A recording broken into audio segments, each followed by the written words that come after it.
We're now entering a period of widening inequality. We're being faced with a barrage, an absolute bombardment of propaganda and of misinformation. What's happened to the bottom half of society over recent years and how much their wages have shrunk, their incomes have shrunk. Social problems associated with widening inequality. Those are the sorts of facts that sociologists need to be telling us. Although there's a lot of research done by sociologists into these areas, it often seems that the political agenda is more likely to be led by a headline in the Daily Mail than it is by a careful article in the British Journal of Sociology. The inequality is accelerating rapidly, and on the other hand you have a whole propaganda machine telling people that the real unfairness is with people at the bottom. I think it's a wonderful idea if a lot of sociologists who are working in communities saw themselves as activists as well. In the Brown Report, not a single mention of the wider purposes of education. We really need sociologists to be out there providing the hard evidence of where the money is, what's happened.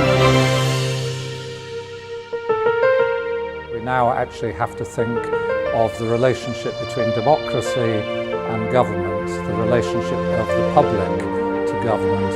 I do think sociologists need to come up with some pretty big ideas. What sociology should be doing is providing knowledge in the public interest, and that's not necessarily the knowledge that the government wants. Social improvement is a project that progressive-minded people believe in. The institutional ghetto is not only a powerful icon, but it's a very important source of prejudice. From the days of slavery through the civil rights period, black people have occupied a caste-like status. In these difficult times, sociologists have got to go out and prove their worth, prove their value, prove the contribution they're making. So what the BSA does is express the collegial aspect of academic life.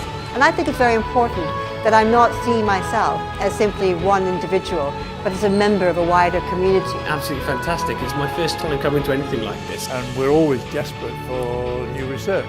There's a real mix of people here. There are very few egos at the BSA. We need a much more public social science. Well, what is happening is a narrowing of purposes, a sort of turning inward as a consequence of austerity. That's why we need social science, to put things into perspective, weigh up what's true, what's fantasy, what's better, what's worse. But what sociology can do is give an analysis of social issues, but new imaginings about alternative futures. And there is always so much more we want and need to know about ourselves, a never-ending quest for self-knowledge and self-awareness, with perpetual hope that we can improve ourselves. If we do that, if we direct people early on in their social science studies to using their theories, to using previous research, to tackle pressing problems, then we might be breeding a new group of social scientists who go out to make more impact in their generation than the previous one did in theirs.